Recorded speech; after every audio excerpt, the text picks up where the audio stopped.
وہ اعتراض کیا ہے؟ بہت سے لوگ مجھ سے پوچھتے ہیں مولانا آپ نے جماعت بنائی ہے، آپ کورس کراتے ہیں، مناظرے کراتے ہیں، دنیا میں کام کرتے ہیں، آپ بتائیں کتنے مرزائی ہیں جو آپ نے مسلمان کیے ہیں، کتنے شیعہ جو آپ نے سنی کیے ہیں، کتنے غیر مقلد آپ نے حنفی کیے ہیں، کتنے مماتی آپ نے حیاتی کیے ہیں؟ یہ سمجھتے میں نے بہت بڑا اعتراض کیا ہے، کتنے کیے ہیں؟ میں نے کہا مولانا پہلی بات تو یہ ہے بحمدللہ تعالیٰ ہماری محنت کی وجہ سے گمراہ لوگ راہ راست پر آئے ہیں، ہمارے پاس ان کی ویڈیوز بھی ہیں، ہمارے پاس ان کی تحریرات بھی ہیں، اور ہمارے پاس افراد موجود ہیں۔ ہم اس کورس کے اندر بھی آپ کو علماء بلا کر دکھا سکتے ہیں، مولوی غیر آدمی نہیں جو واپس آیا ہے ہم دکھا سکتے ہیں۔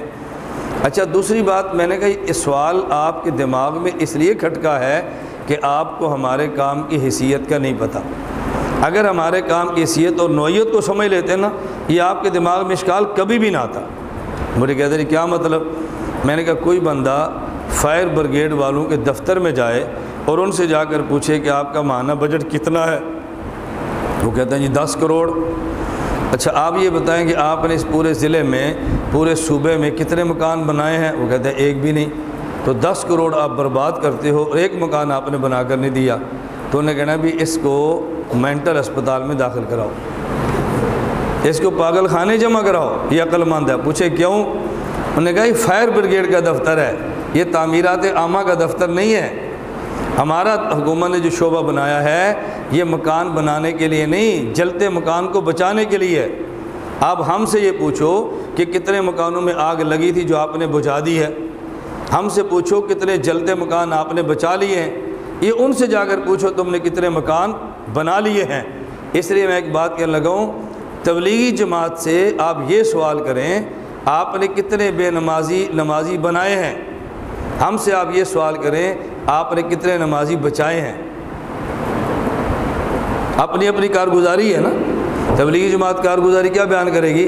ہم نے کتنے بے نمازی تھے جو نمازی بنا دیے ہیں، کتنے غیر مسلم تھے مسلمان بنا دیے ہیں، اور ہم کارگزاری کیا پیش کریں گے؟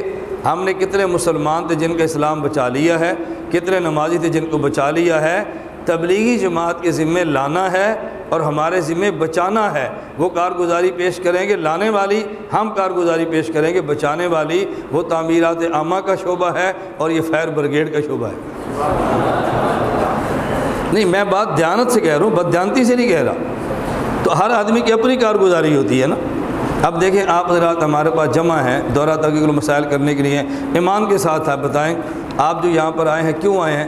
ہم آپ کو بتائیں کہ نمازی کیسے بنانا ہے، ہم بتائیں گے نمازی کیسے بچانا ہے۔ ہم نے بچانے والی باتیں آپ بتانی ہیں، بچانا کیسے آپ نے، اور یہ دونوں باتیں قرآن کریم کے اندر موجود ہیں۔ مجھے ایک مولانا صاحب نے سوال کیا اور میں نے کہا نا ہماری پیار کی باتیں، نوک جھوک نہیں ہوتی، محبت کی باتیں ہوتی ہیں۔ مجھے انہوں نے سوال کیا کہ مولانا صاحب یہ کام جو آپ کرتے ہیں یہ قرآن کریم میں کہاں لکھا ہے؟ میں نے پوچھا جو کام آپ کرتے ہیں وہ قرآن کریم میں کہاں لکھا ہے؟ انہوں نے کہا ادعو الی سبیل ربک بالحکمت والموعظۃ الحسنہ۔ میں نے پوچھا آیت پوری ہو گئی یا کچھ باقی بھی ہے؟ کہتے باقی ہے۔ میں نے کہا پوری کر دیں پھر۔ انہوں نے کہا وجادلہم باللتی ہی احسن۔ میں نے کہا پوری ہوئی ہے۔ میں نے کہا ادعو یہ آپ والا کام ہے، جادل یہ ہمارے والا کام ہے۔ ادعو کا معنی لانا ہے اور جادل کا معنی بچانا ہے۔ تبلیغی جماعت کے ذمے لانا ہے، عالمی اتحاد اہل سنت کے ذمے بچانا ہے۔ رائیونڈ مرکز یہ لانے والا ہے اور سرگودا مرکز بچانے والا ہے۔ لانے والا کام پہلے ہوتا ہے اس لیے رائیونڈ پہلے ہے، بچانے والا بعد میں ہوتا ہے، سرگودا مرکز بعد میں ہے۔ اور یہ اللہ کا انتخاب ہے کہ لانے والی محنت کرنے والا بھی الیاس تھا اور بچانے والی محنت کرنے والا بھی الیاس ہے۔ میں نے کہا یہ خدائی انتخاب ہے، اب اس انتخاب کو برداشت کرنا چاہیے، پریشانی ہونا چاہیے۔